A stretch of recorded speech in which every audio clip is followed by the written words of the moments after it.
Good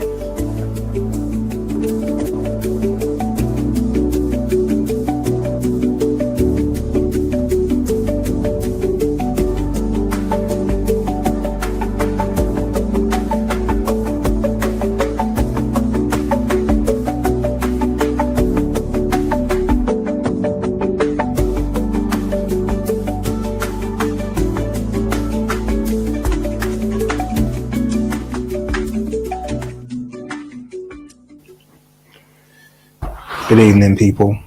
I'm not even sure if there's anyone here with me. I literally just scheduled this.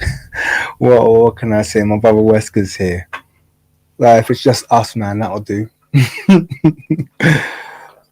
But I'm sure more will pour in. Hello, Efielma, how you doing? I wasn't gonna live stream, but this video that I've been planning to drop since yesterday, I've just managed to get it exporting today. It should finish soon, but I realized it's gonna finish exporting too late for me to drop it today, so I'll probably end up dropping it tomorrow. So I thought, let's finish up this topic of Afro-Tricology, or Afro-Tricology.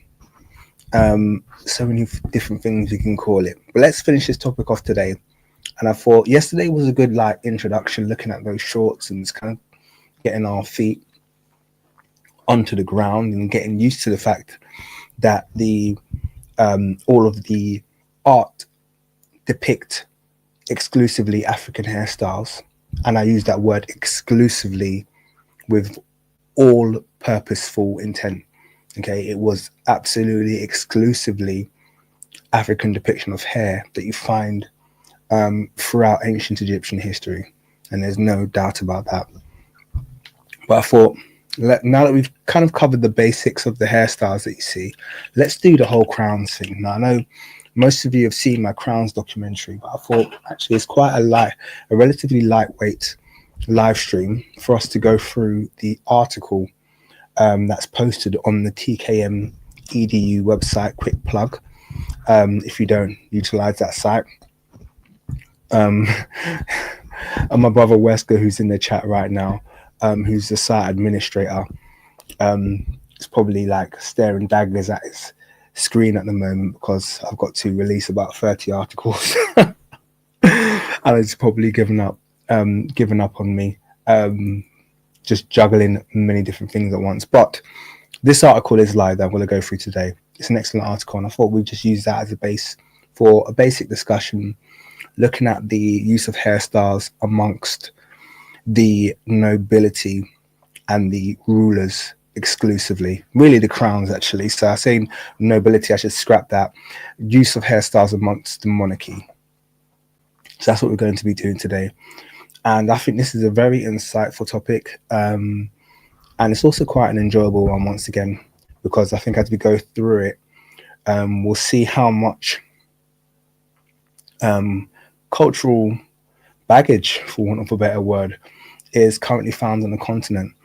And one of the things that I decided after I had written this documentary and I'd done this research and I'd written this article, one of the things that I hoped would be an outcome of this kind of research that I'm doing would be the reclamation, of Africans, our reclamation of our history. Because one of the things that I actually uncovered, particularly when I was looking into Rwanda, and I was like, what happened to Amasunzu?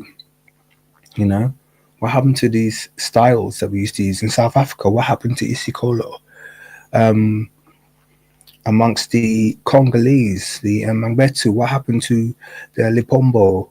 All these hairstyles across the continent, the Urugori, for the Rwandans, again, what happened? And it's the same story. These hairstyles were outlawed, and actually a lot of Africans still carry that trauma. So I know I was mocking yesterday about the fact that it's a very Christian thing to just want to slap you, to just give yourself a slap head, on the continent, that is. Particularly, obviously, I can speak for my culture. I'm not going to speak for everyone, but I can tell you right now, in Yoruba culture, it's a very kind of Christian thing to just say, cut your hair off. Yeah, none of that plaits, twists nonsense. All of these kind of hairstyles seem to be associated with, juju, or something like that. You know what I mean? When you have those kind of hairstyles, people associate you being, you know, in the dark arts, so to speak. But there's a reason for that.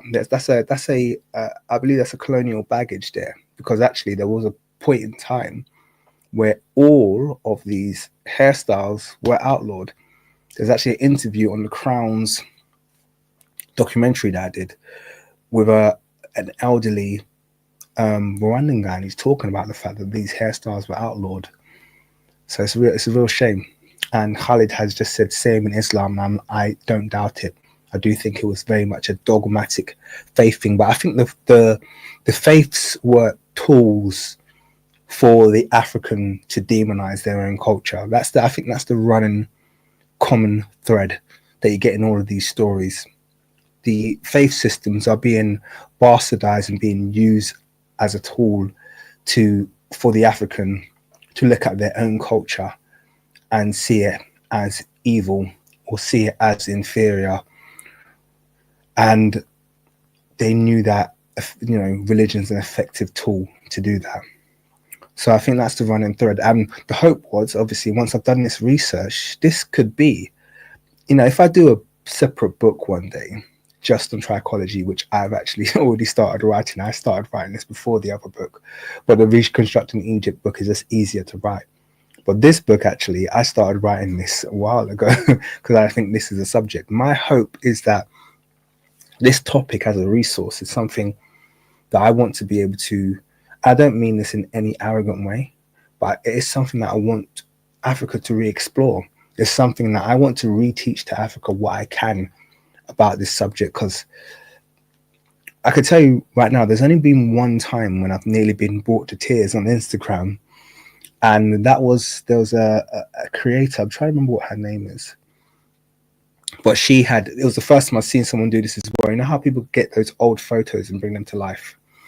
There was these old photos of all these ancient African cultures, all these old African cultures, and these African hairstyles, which you just do not see them anymore. And this creator had brought them to life. It's about a minute. It's about a minute long.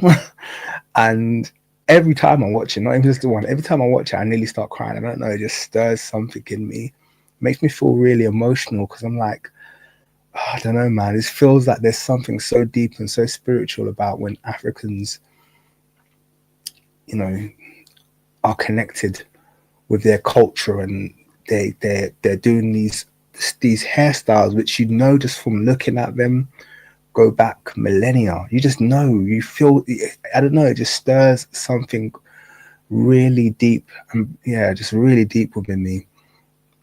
So yeah, that's what I hope. I hope that this research one day, you know, looking down the line 30 years from now, and I could see all of these, because even me, I'm Yoruba. We have, you know, statues from Ile-Ife. You have the statues from Benin.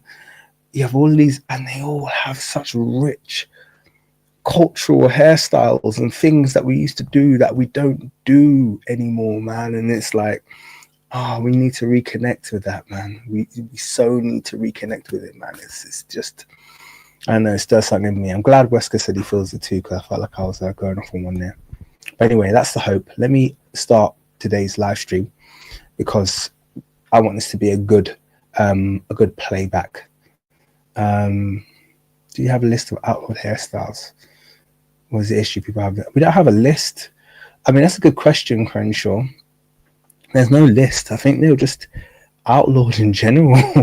I think anything that was too expressive. I think it also depended on which colony, you know, which country was colonizing in terms of how strict they were. But I think you can see that running thread across pretty much all of the British colonies. I can speak for the British colonies, and yeah, they're pretty much unanimous in that. I think and by the way, I don't think this is something that necessarily they come in and say, you must not do these hairstyles. I think what happens is they demonize everything that is indigenous and traditional. Okay? So they convince you, and then we take that on ourselves. So let's be frank, you know, when Africans take on these religions, we're the ones who take it to the next level. So once it's been ingrained in us, you know, that westernized version of Christianity or Islam, or that, you know, the Eastern version of Islam, whatever it is that's being practiced on the continent, once that has been passed down to us, ingrained, and we take on not that the spiritual version, but we take on that bastardized Eurocentric version, that simplified, not linked to African spirituality version of the religion. It's then, I believe, we do a lot of demonization of our own culture. I firmly believe that we do a lot of demonization of our own culture. So, you know, it's deep. But anyway, let's leave that aside, and I want to get started on this now, because this is a I'll have to put that comment up on the screen as well, because you hit it as well. It fits our personality, our character. Think about how expressive Africans are, black people, melanated people are across the globe as a people. It doesn't matter where we are. This is the thing. I was talking about Polynesians yesterday. We melanated recognize melanated. Black people recognize black people. And you know what I'm talking about when I say black. Yeah. Our cultures, doesn't matter where they are, they're so rich, and the hairstyle is just a part of that expressiveness. We are creative people. And I'll tell you what, if you find us in a certain culture and we're not being creative, then there's something gone wrong there. We're just creative. That's what it is. And that's why it fits these hairstyles. When you see what else is a creative group of people got to do with this? Our hair is literally it's like our hair is the best blank canvas that any group has ever been blessed with. There's not much you can do with when you grow straight hair that just falls down. There's not much you can do. There's not many places you can go in terms of creativity. African hair grows like plants, man. It grows outwards and upwards, and it's almost limitless, the things you can do with it. I was talking about the shaping of afros yesterday, which is, you know, the pattern and shaping, just that. Anyway, I want to get into this, because I could have this side conversation about this topic forever, and I'm sure all of you guys could. But I want to kind of dig in now and get into this article, because it's essentially the same as the documentary, but I think it's worthwhile, this subject. It's something that I could just revisit periodically. So let me pull it up on the website. Actually, I might as well. I put the link in the description, actually, if you wanna find and follow what I'm doing here. And I'm gonna zoom in just a tad as well. So this article is on the website. It's called "The Crowns of Kemet and Why They'll Never Find Them." Okay, and I open with speaking about the fact that Egyptologists are doing this kind of like blind hunt. They're looking for these crowns. They see them on the walls of Kemet, and they're looking for these solid metal hard crowns, you know, these hard versions of the ancient Egyptian crowns. And I've said it with a great deal of confidence that they'll never find it. And the reason I've said they'll never find it is because they're looking for the wrong thing. They're looking for something that does not exist. And this is where it gets very interesting. Now, here's where I'm going to hit you with the first thing that you probably know before, but maybe not explicitly, or maybe you did know. Who was aware that the concept of a crown is an African concept born out of African hair? Let me know if you're aware of that, the concept of a crown. Because I think crown has become something that's so synonymous now with the British Empire. And in fairness, I was racking my brain about this, and I was like, there's not like a huge amount of monarchies around the world that do the whole crown thing. But if you look historically, actually, the British Empire, particularly the King or Queen of England, have made the crown this really famous thing. But would you be surprised if I told you the crown doesn't have that much historicity on the British Isles? It's not an old concept. It's not something they've been wearing for a long time.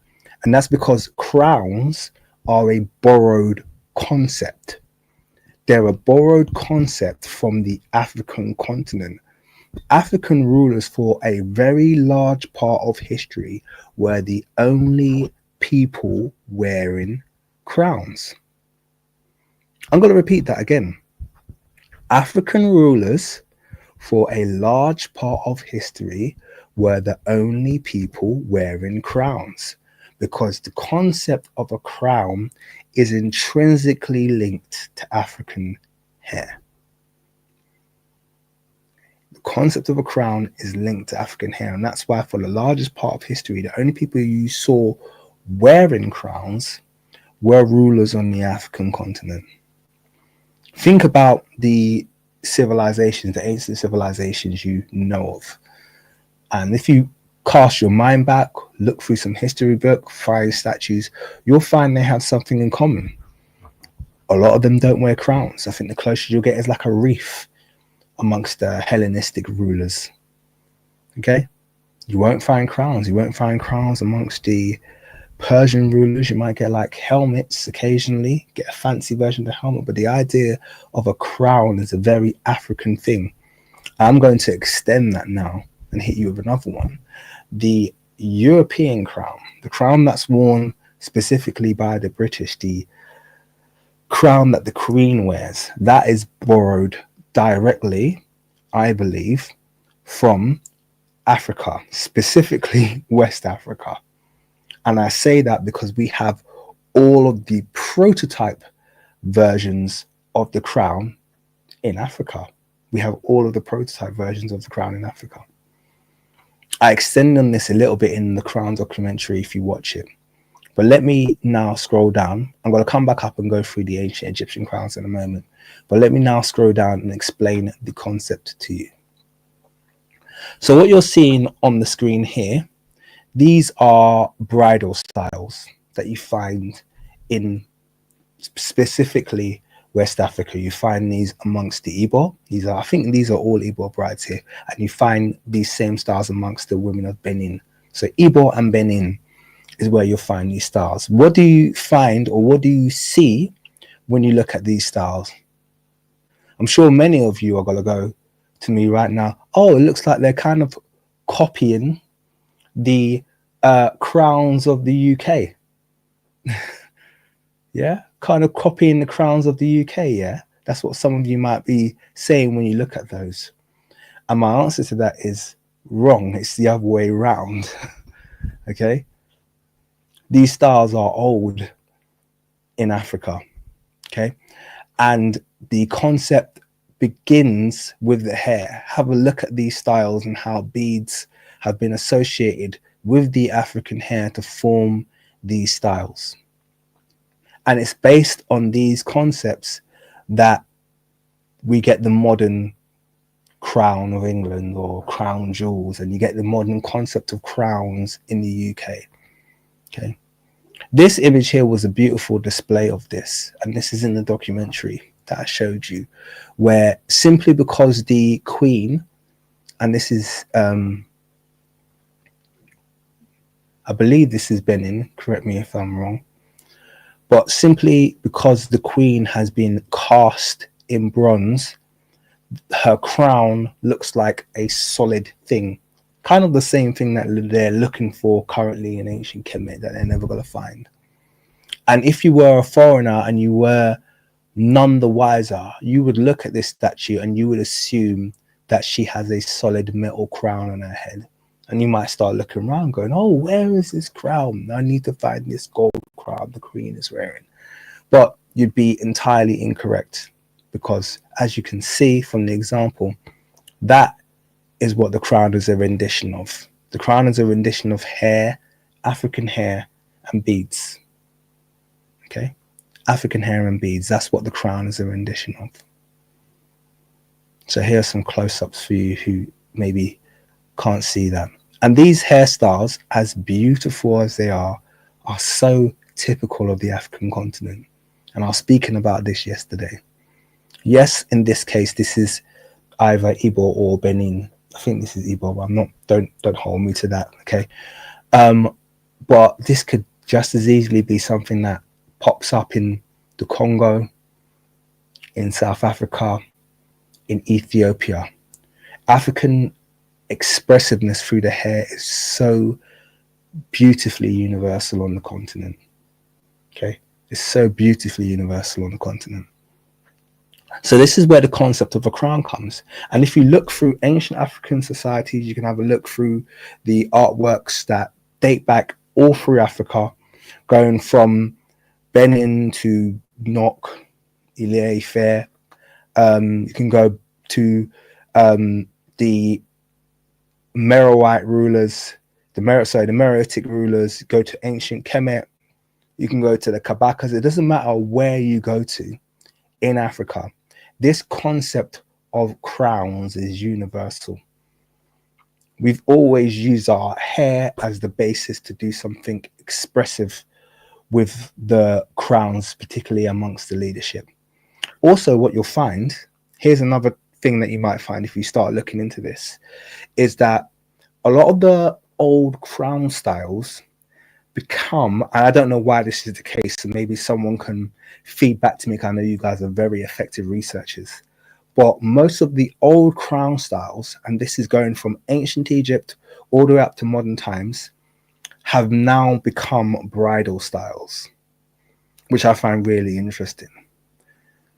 And you're going to see that as well. So let's actually go from that point. Let's go back and have a look together at the different renditions of crowns in ancient Egypt. Okay, so we're going to go back and look through the different crowns of ancient Egypt. So, got 5 crowns listed here that you'll all be familiar with, but let's just go through and familiarize ourselves with the names. So we have the Heject. Now, this is the crown that I'm sure all of you are aware is associated with Upper Egypt. Okay, so this crown is associated with Upper Egypt. Some people say it has a phallic or a sperm-like quality to it. I'm not entirely sure. This is probably an area of study I could look into a little bit more, but we do know that this is the crown that's associated with the rule of Upper Egypt. So you'd have to be ruling Upper Egypt to be essentially wear this crown. Next, we have the Atef, and this crown is associated, it's an Assyrian crown, essentially. So when someone wanted to show themselves in the form of Osor or Osar, okay, they would be depicted in this Atef, okay. And as you can see, it's some kind of a modification of the crown of Upper Egypt as well, which is interesting because Osiris is a deity or a ancestor, I should say, that's associated with Upper Kemet. So I think the association or the incorporation of the crown of Upper Kemet is one that is not accidental. And I think we see the same on the flip side, or we're going to see it soon with another crown. Next, we have the Nemes, okay? And this is a crown that really has been around for a very long time, but my belief about this crown, without having the contextual or textual evidence, but it has so much physical, it's so physically analogous, or analogous, I should say, to a cobra. It's almost impossible to unsee it once you see it. So there's something about this crown, and I think its relationship to making the ruler appear like the asp. I think there's just something about that whole concept of making the ruler. And even when you see it from the back as well, you can really see it, where I haven't got a view from the back here, but it's later on in the document, where it ties together into the lock knot. It looks exactly like the back of a cobra. So I think that's deliberate. But yeah, this is a crown of that the pharaoh would wear. Now, the interesting thing about the Nemes or the Nemes or whatever you want to call it is that it's not, from my understanding, associated with Upper or Lower Egypt or Upper or Lower Kemet. So sometimes I think you can be you could be a ruler of either and wear this crown. It doesn't seem to signify that you had to be the ruler of both Upper and Lower Kemet to wear this This is why it was a very popular crown amongst the Ptolemaic dynasty, who traditionally, or for large parts of the Greek dynasties, the 30th dynasty, sometimes they would only have control over Lower Egypt up to Memphis or Het Karpatar. That would be the southern border sometimes, but they would still wear the Nemes crown. So that's quite interesting. Next crown is the Deshret, okay, and this is the red crown that's associated with Lower Egypt. I'm sure you're all aware of that as well. This is also a crown that I believe is associated with Min, and he is a ancestor associated with Lower Egypt. So what we're talking about earlier is the kind of modified versions of crowns that sometimes give indication of the location of a certain deity. Okay.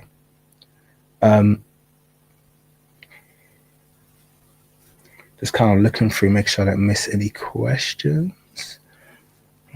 Back of the mask. Someone say represents Upper and Lower Egypt. I don't know what you mean by your question there.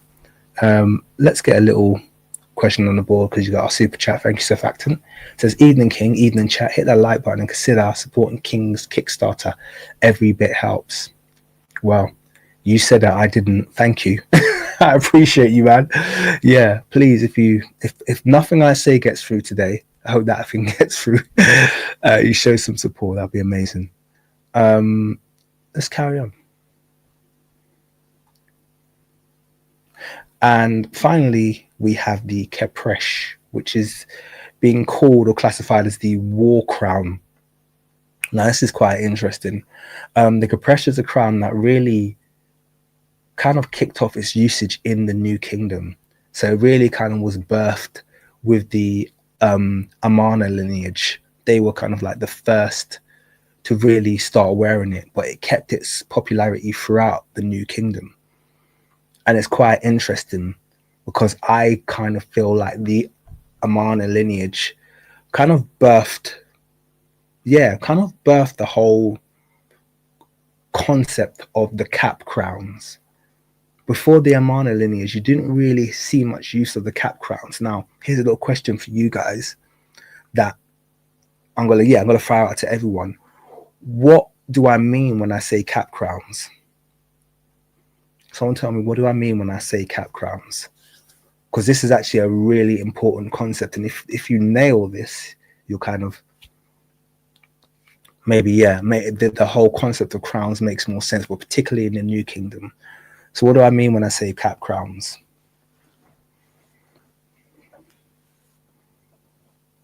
I want you to extend on that. B. Campbell Soup, I think you're really close.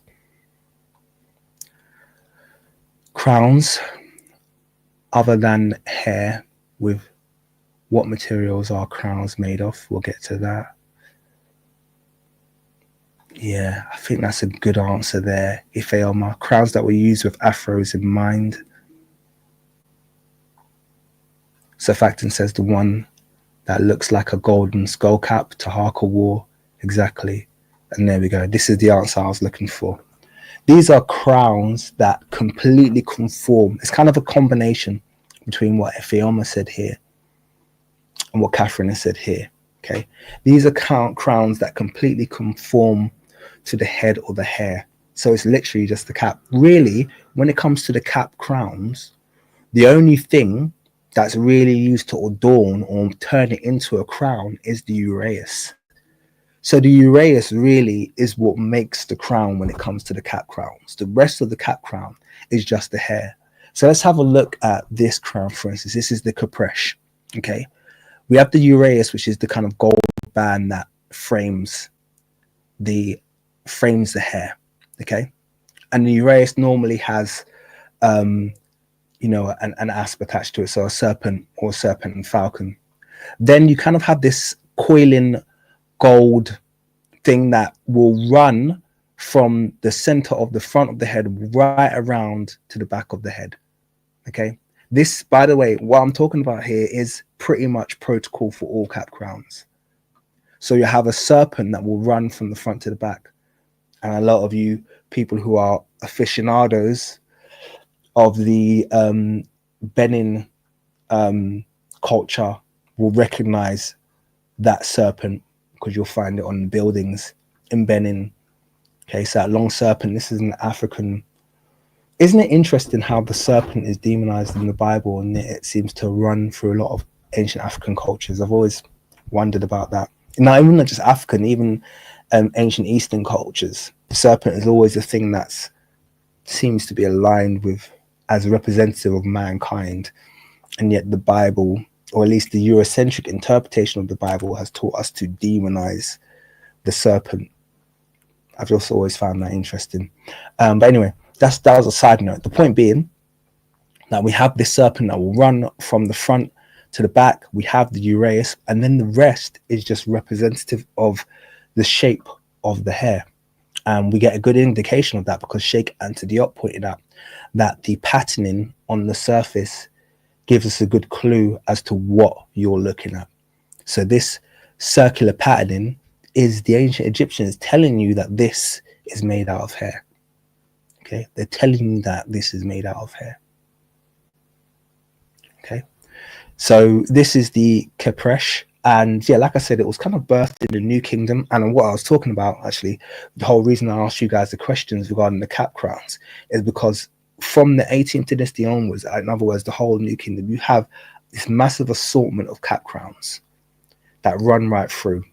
And you guys should know them, right? And we're going to look at a few of them. So one of them is the kat, which is that big kind of like hair bonnet that Akhenaten used to wear, Hatshepsut used to wear, King Tutankhamun used to wear it. But it clearly was conforming to a big afro that was sitting beneath, a big patted shaped afro. Then you had the skull cap, which was worn extensively by the 25th dynasty. Taharqa, Tantamani, many of the 25th dynasty rulers wore that skull cap crown, but we also know that King Tutankhamun wore that skull cap crown as well. In fact, he was buried in a skull cap crown, so that was just conforming to literally the skull. Okay, a buzz cut, or even sometimes completely bald. Right, so you have that crown.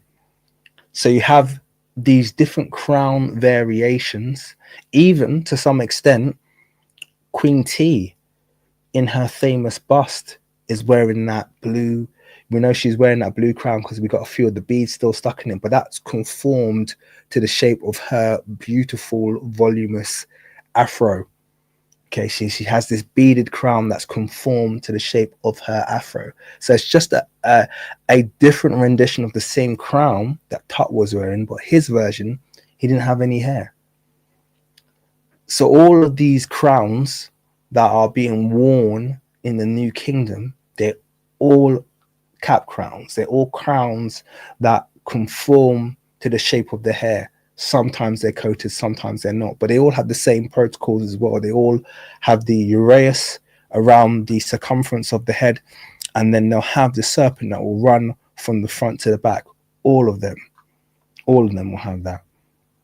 And I think we'll touch on that later in this article. Okay, so let's read this little bit. Crown of a young pharaoh, because I think we just touched on that, so I think this is a good segue. During what has been generally considered to be the discovery and excavation of the most intact tomb in Egyptian history, Pharaoh Tutankhamun was exhumed with a diadem. Okay, so that's the diadem around his head and blue skull cap crown on his head.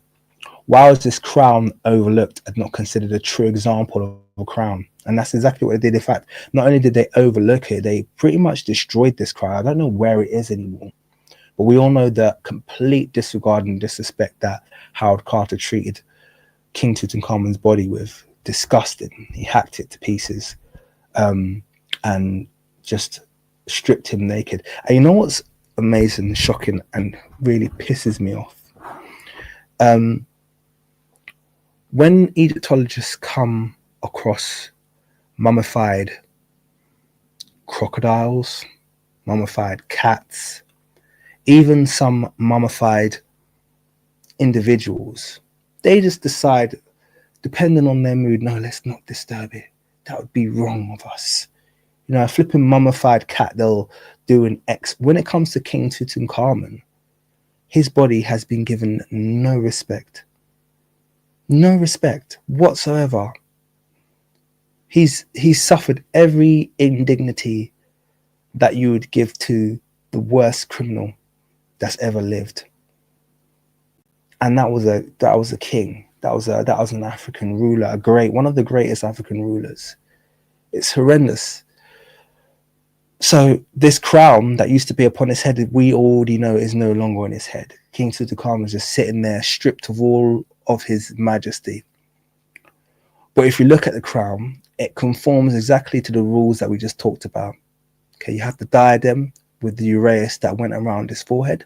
Okay, then you had this beaded skull cap that conformed exactly to the shape of his head. Okay, wasn't really rocket science. And those of you who are looking at him from sideways, you're just thinking, look at this East African boy. I mean, could you get more? Could you get more East African than that? Sorry, that's an aside. So let's have a continue looking. What's the issue that Europeans exhumed them was expecting what they interpreted to be solid metal crowns, i.e. stuff just stuck up on their head like that? Of course they were. Lacking understanding of African ethno-tricological cultural practices. Okay, so you can see King Tutankhamun there. I'm not going to read all of that. I'm going to move on now. Let's move on to African ethno-tricology. And yes, Yerok, they absolutely did used to eat the mummies. I still haven't done my documentary on that.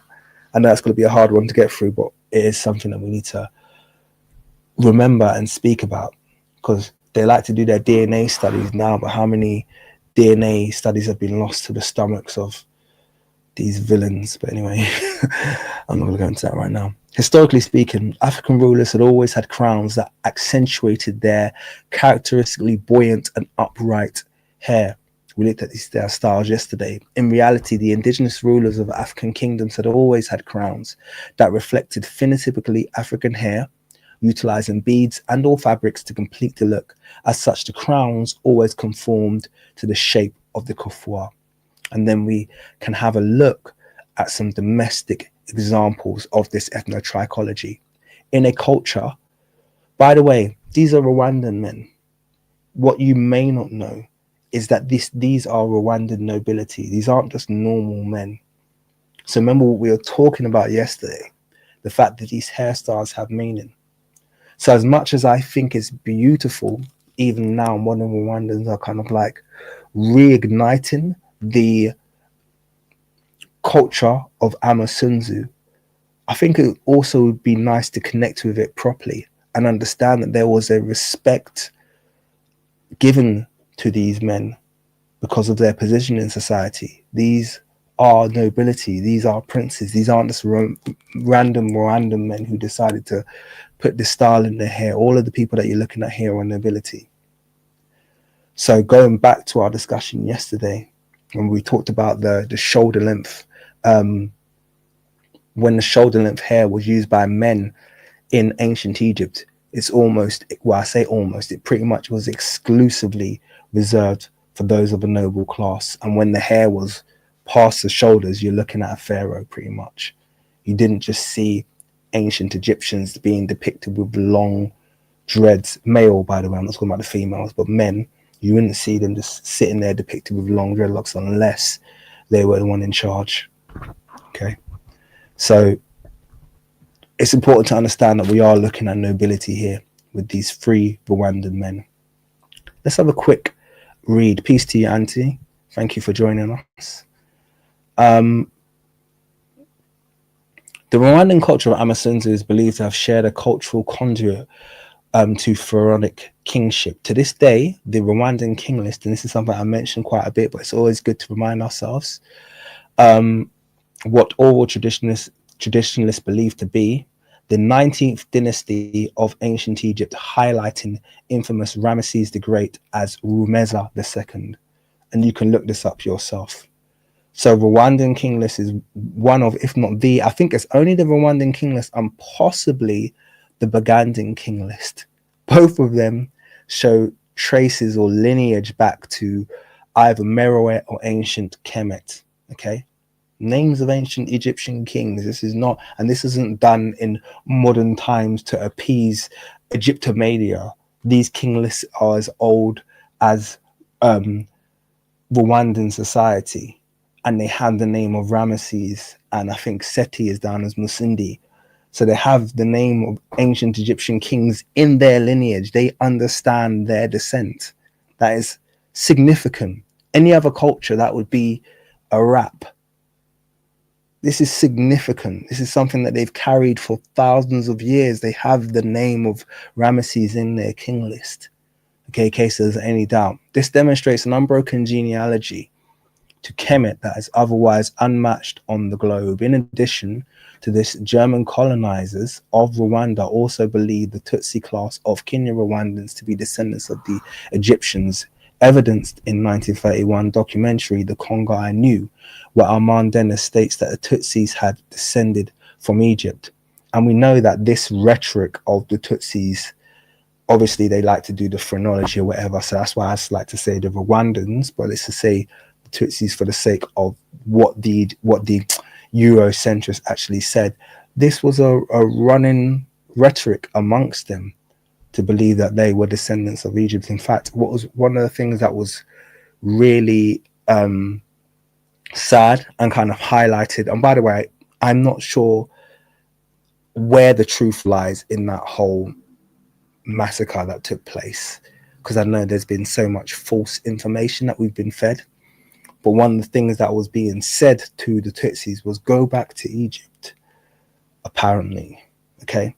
But what I'm talking about is the fact that there's this rhetoric, or this, at least this understanding, that could have just been propaganda that was, amplified by, by Europe, for want of a better word. But the point being, without being insensitive to anyone, but the point being, there was this regional, at least, understanding or belief that there was a direct line of descent to ancient Egypt somewhere in that culture.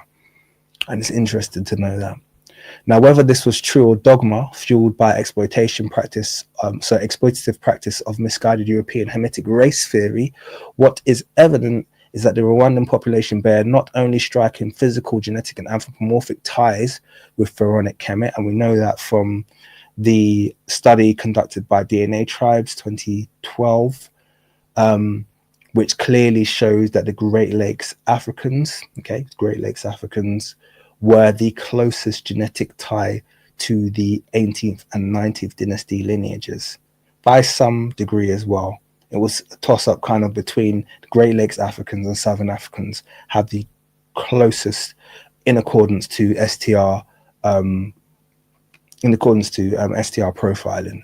So that was really interesting, actually, and that was actually one of the things that made making this documentary a lot stronger. And imagine when Sheikh Anta Diop pointed out the cultural continuity between the Rwandan nobility and the ancient Egyptians and the Kopresh, he found those excellent examples of what looked like the Kopresh crown. Brilliant man that he was. He didn't even have the genetic information.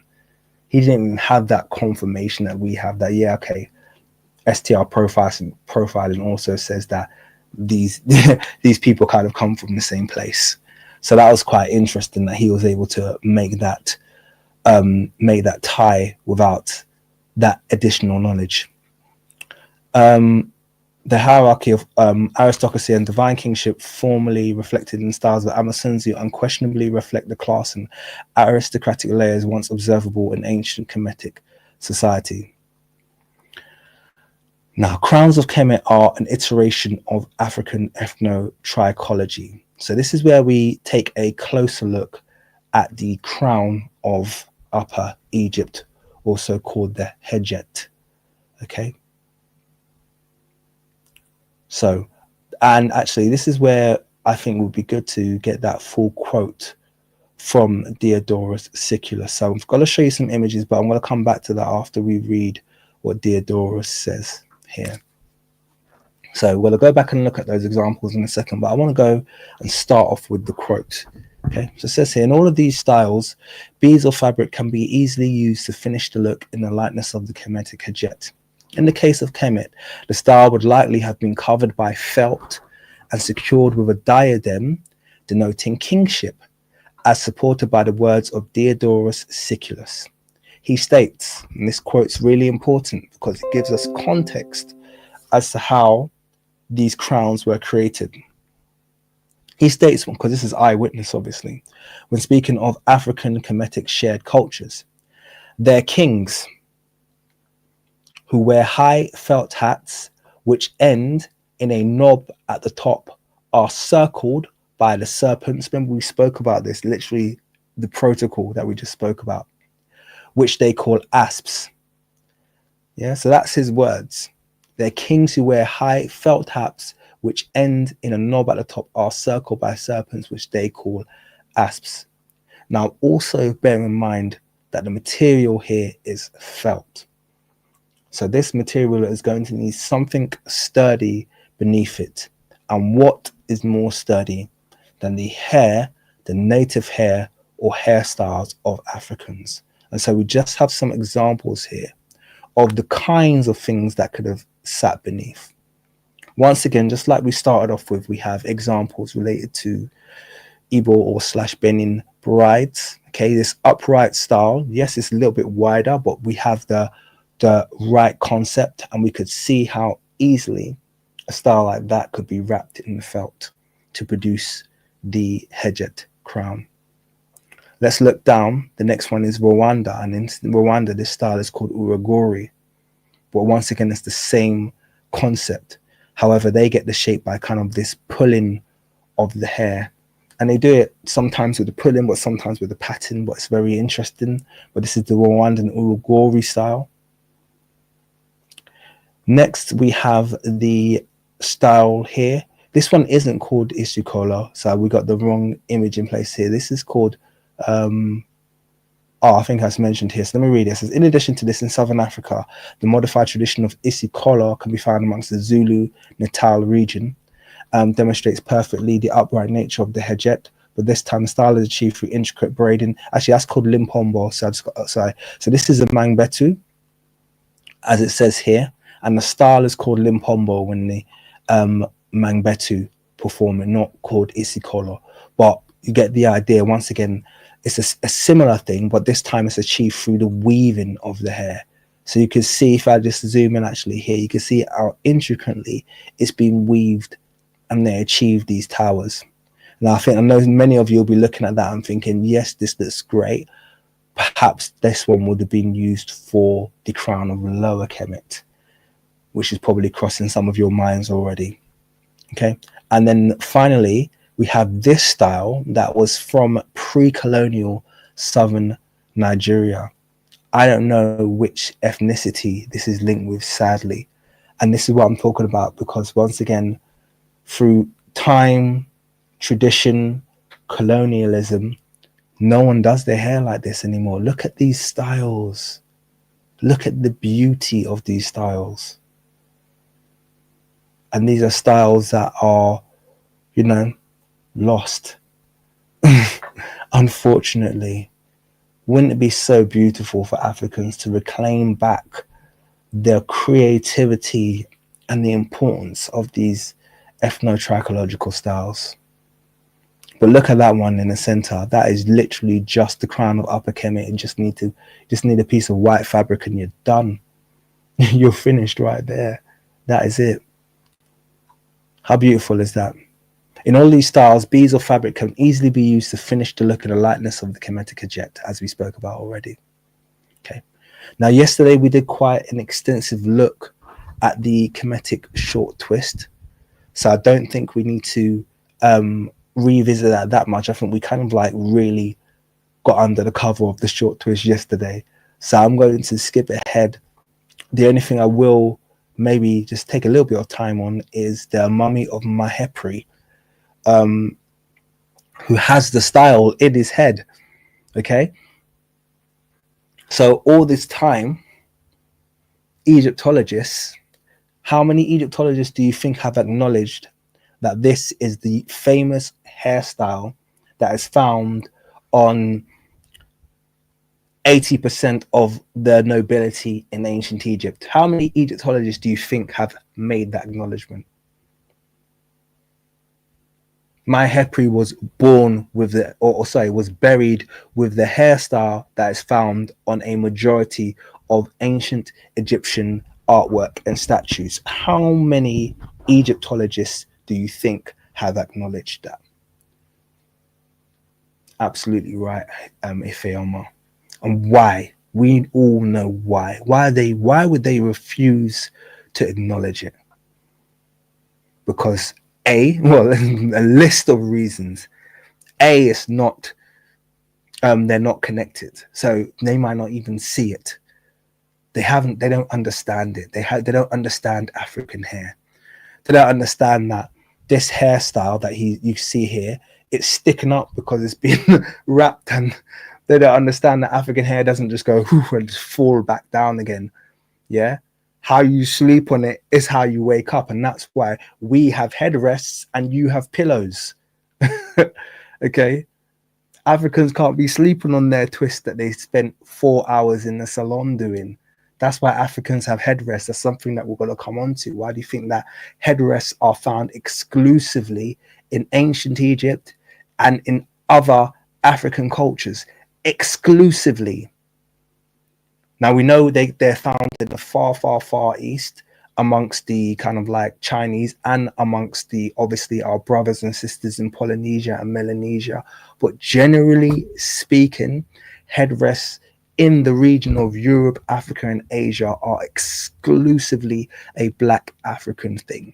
Because this, what we see in Maiherpri here, this is what we're trying to avoid. Okay, we want the hairstyle to stay neat. We want it to be recognizable, don't we?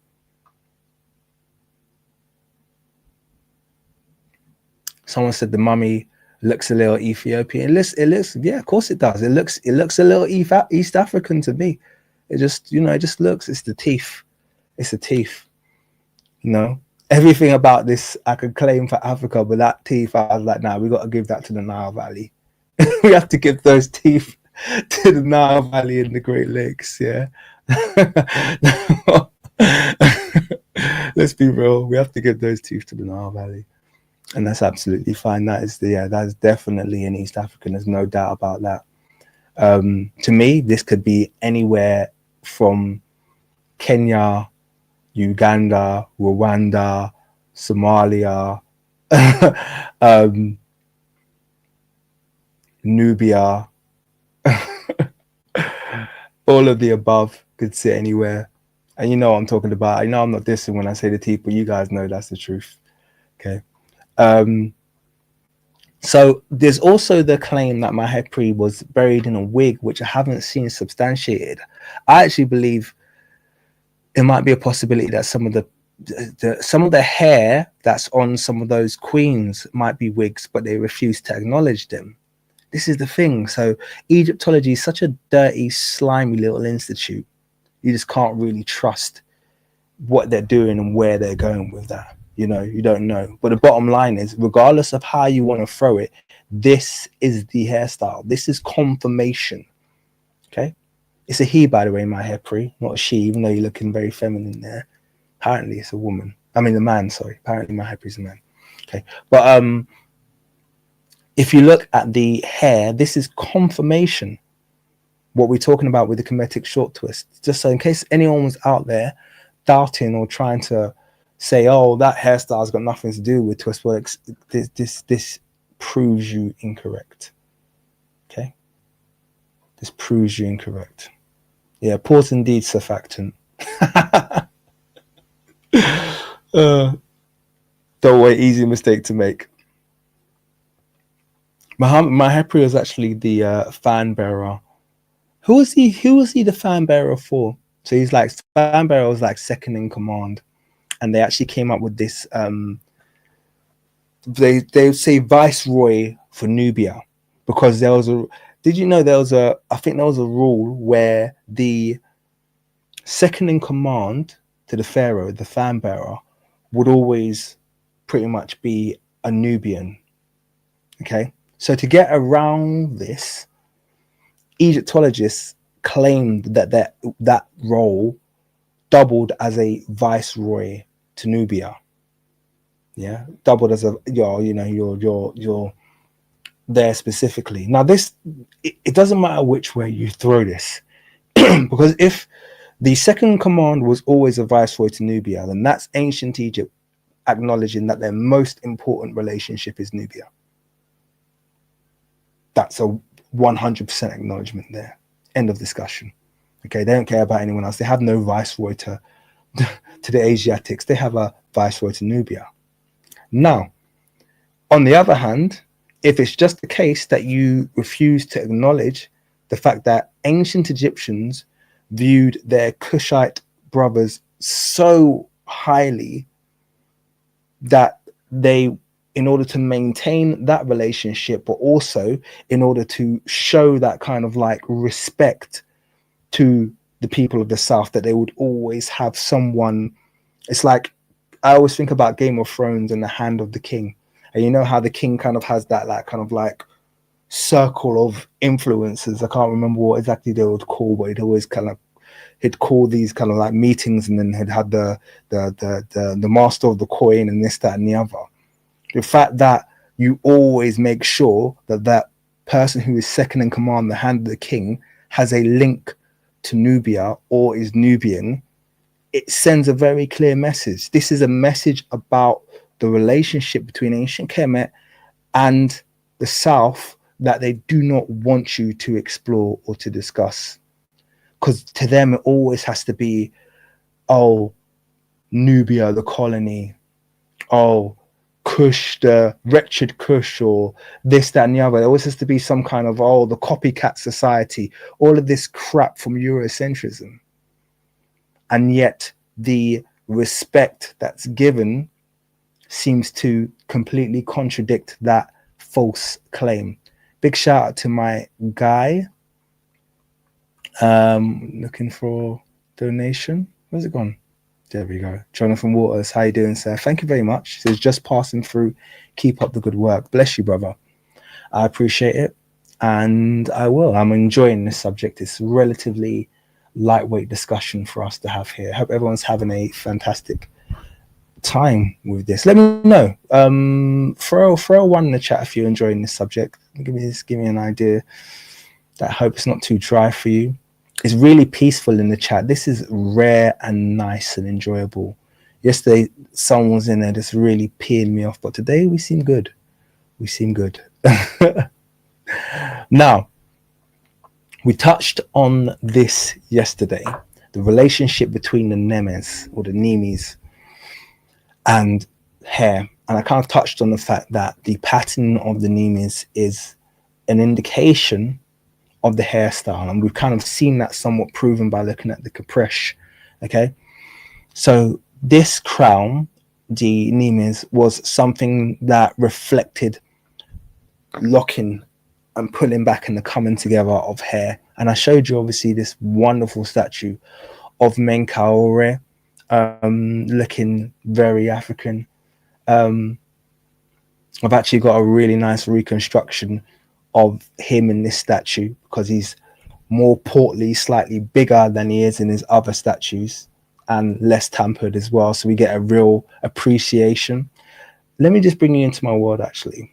So when I did my reconstruction of Menkaure, he came out looking really, really, really, really Ghanaian. I'm not gonna lie. Yeah.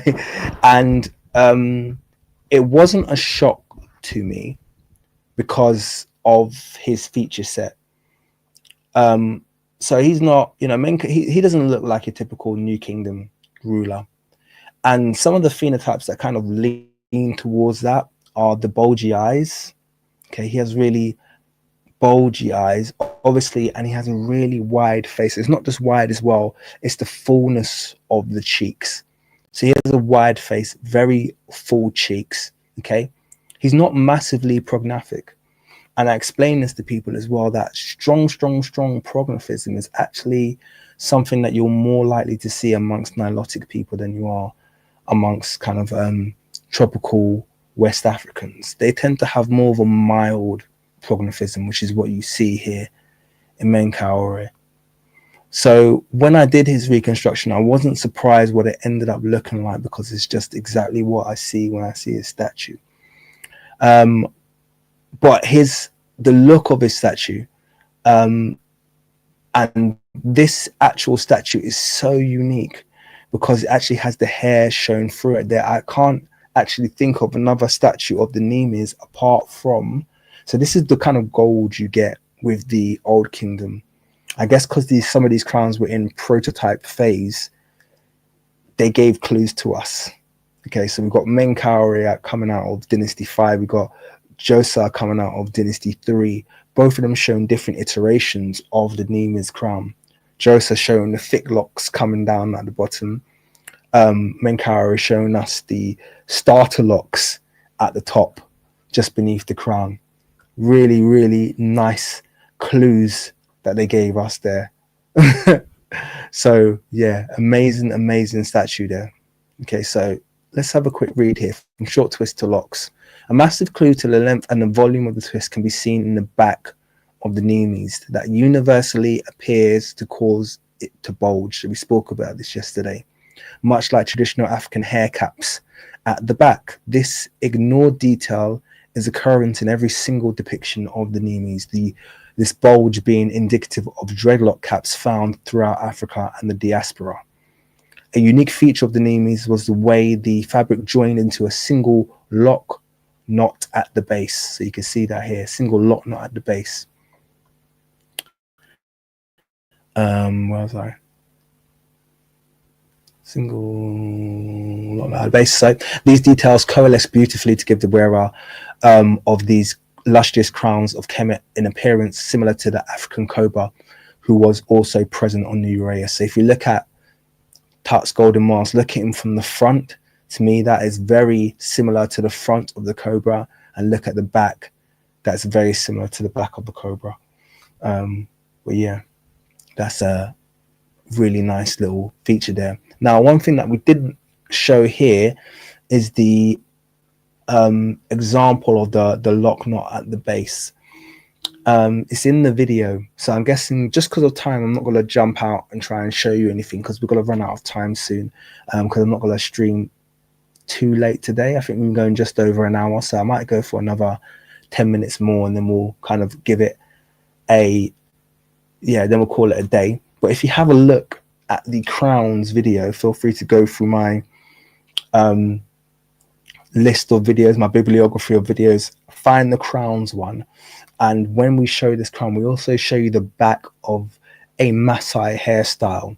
Now, in fairness, when the Maasai do their they use plaits, really small thin plaits, so it's a slightly different iteration. It's not the twists or the starter locks going in, but it's still that lock knot that they show at the base is almost identical to the lock knot that's seen in the ancient Egyptian crown. So it's worth having a look just to kind of be able to make the comparison for yourself.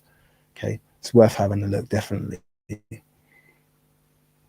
Now, we're going to move on to one of my favorite subjects here, and that is the alien heads of the Amarna children. Now, I'm saying that ironically. Okay, I don't obviously believe there were aliens, but we do have this running and long debate that sits somewhere between, is it artificial cranial deformation, or were they, experimentation, the results of some kind of experimentation, or are they aliens? And my answer has, or at least after my research, leaned towards it being none of the above. Okay, and those of you who've watched the documentary will know where I land on this. But my belief is actually that this kind of alien looking head that's seen in the Amarna children is actually the depiction of, once again, Afro-Tricology, African hair styling. And they perhaps were either unfinished or have lost tonation, or were supposed to be covered in something eventually, which left you with that kind of alien looking head. Now, I'm not saying this absolutely is the case, but I want to kind of present my argument to you and see what you guys think of that. So I'm going to read from here. One may wonder about the children. In their case, they would never have worn the diadem. Okay, so children wouldn't have worn the diadem. Therefore, the only differentiation factor between where their forehead ends and hair begins would lie in the original color. Okay, and we're looking at something that perhaps I say, not with certainty, but perhaps has lost its original color. We are left with traces of the original black pigment on various artworks, making it clear the target color was not a contiguous skin tone, but rather black in reflection of their hair. These styles are not head-shaped spot reflections of modern African styles like the aforementioned urugori that pull up and shape the hair to conform to the common and popular upright manner in Africa.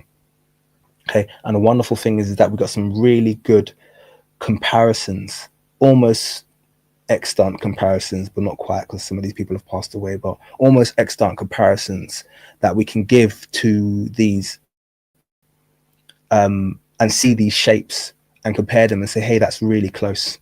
Now, to me, the big giveaway of this, I haven't actually gone into it in this one, so I'm going to go into it now. The big giveaway of this is the head of Nefertiti. When you look at the head of Nefertiti. Now, why was this a big giveaway to me that this was perhaps a an expression of hair? I'm just going to pull up the head of Nefertiti quickly for those of you who have forgotten or aren't familiar. So this is a young Tutankhamun, which I'm sure you guys have all seen before. Now, to me, this was the big good giveaway. Because the first thing is, we know, here we go, I'm going to get this side view up, okay? Just bear with me. Good, nice resolution as well. So I'm going to open this image in a new tab. There we go. All right, so this was the big giveaway for me. Now, obviously, we know the head of Nefertiti has been faded and been repainted and tried to make it look weird and tiny, but whatever. We're not going to talk about the color of the skin today. We'll put that aside. What we're going to focus on is this head shape, because there's a few things we know. The first thing is that we have Tutankhamun's skull, and I've overlaid it so that the front lines up, and it does line up really perfectly actually with this. And you can see that his skull looks normal. It doesn't, he's got a bit of a bean in, but it certainly doesn't poke up like this. And when you do that, it just doesn't fit. There's no fit there. So his skull renders normal. And when his skull is overlaid with this and rendered normal, it makes it clear that this is hair.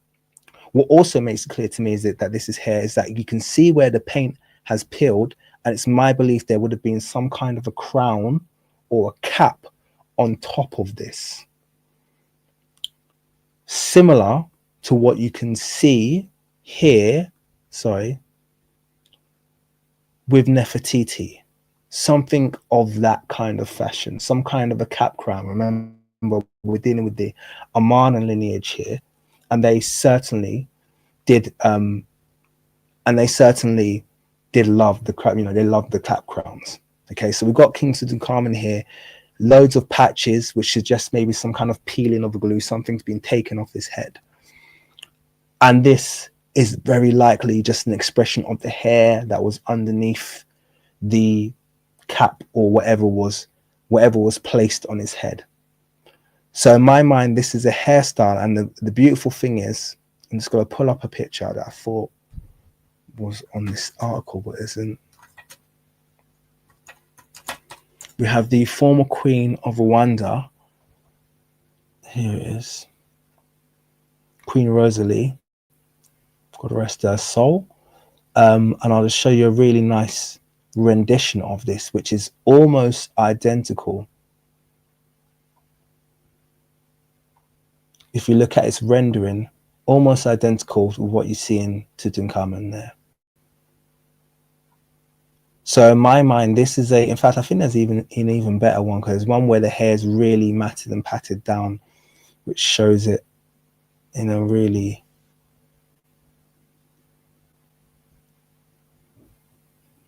trying to find the one where it's really matted and patted. Okay, maybe it's just that one. Okay, we'll just keep that one. But this is what, in my mind, what is being depicted here with King Tutankhamun. This is that hair shaping. Okay, once again, that ability to just shape the hair. Okay. Surfactant said his head is that big. Oh man, it's a good thing you still got your hairline then, brother, because if you were bald out here, it would be a problem. So the ancestors weren't too mean to you, man. All right, so, and I think that's what you see in these Amarna children. I don't think it's a depiction of them having like super large alien heads. You know what's actually really interesting? Here's a nice takeaway from you, and I've actually confirmed that this is right. Do you know that there is a thing with Tutankhamun where his actual brain case, in spite of the fact that he doesn't have that shaped head, that's confirmed, they've done the overlay, but King Tutankhamun's brain case is like 15% larger than the average human, which I thought was quite interesting. And I've kind of run the measurements myself, and it does check out. So this is another thing. King Tutankhamun did have a large brain case. I'm not reading too much into that. Okay. Now, here's another question.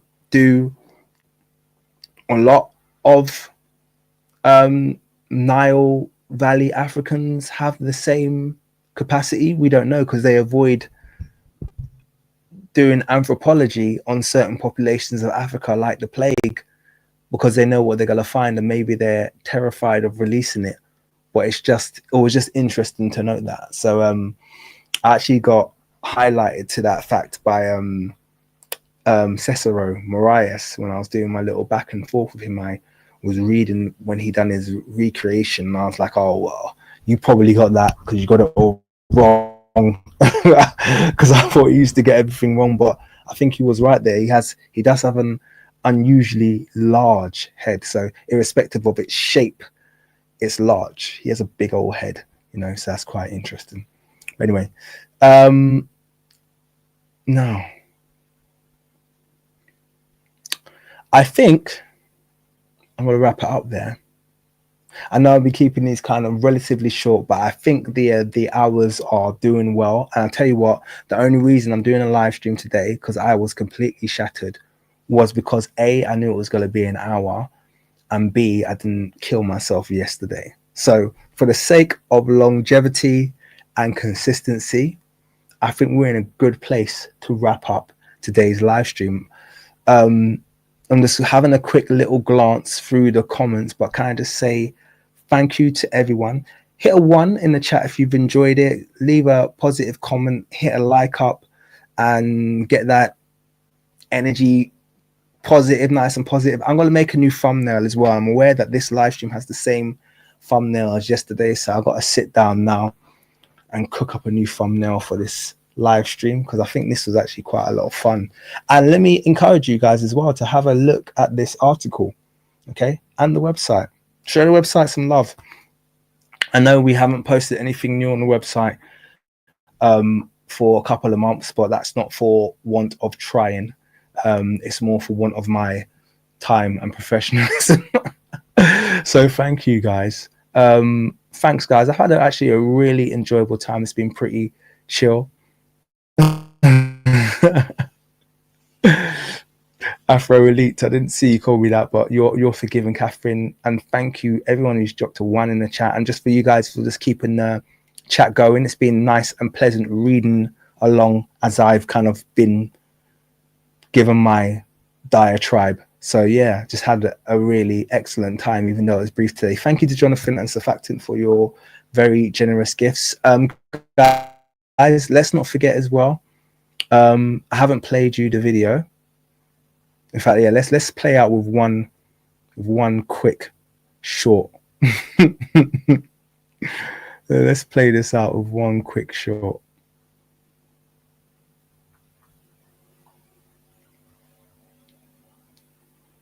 I hope the audio is on, but I can't remember. But let's play this out. We'll quick 1 minute video. If you go to my book, you'll find out that I found here the diorite and the flint tools. You have these tools in many sites. Right, but why aren't these tools online? That's all I'm asking. Ask the people online, but they are in remains in my book. Are they in a museum somewhere? Okay. What would Jamie for? I reconstructed. And these are photos in my book. Reconstructing Egypt. I excavated from here because in the Old Kingdom there was No Arab. These photos of these available online? Can we look at them? Yeah, I can send it to you. Can we And see I them published. Are they online? No, in my book. Reconstructing Egypt. Online. I'm sure it's online. Online. It shows it where? In the stone that I discovered. So it's carved into the stone. Exactly. And the word Kemet. in hieroglyphic above that. Where's that at? It's an Abusir I found. But are there photographs online? Yes, in my book. I don't go online. Why I have to go online? I go to my book. No, I understand, but for everybody else.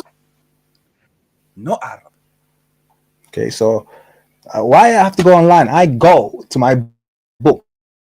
So if you want more King's Monologue, it's in my book. The link is in description. Join the Kickstarter. Show your support. Pre-buy my book so that I can blow past that target. And thank you guys for joining me. I've had a absolutely fantastic time today, and I hope you guys have too. Let's that was a bit of fun. I've actually got another kind of fun video that I'm planning. I might record it tomorrow. I've got a really fun one. I don't mind doing the occasional fun video. I got a really fun one that I think I'm gonna do tomorrow. That's gonna be a bit tongue in cheek, but also, anyway, let me not give away too much. But yeah, stay tuned. And also, that video successfully exported, the one that I wanted to be dropping. So I'm gonna schedule that as well. So that might drop tomorrow evening in place of a live stream. We'll see how that goes. Well, thanks everyone. Have a fantastic evening. Thank you all for your wonderful support, and I'll see you on the next one. Peace.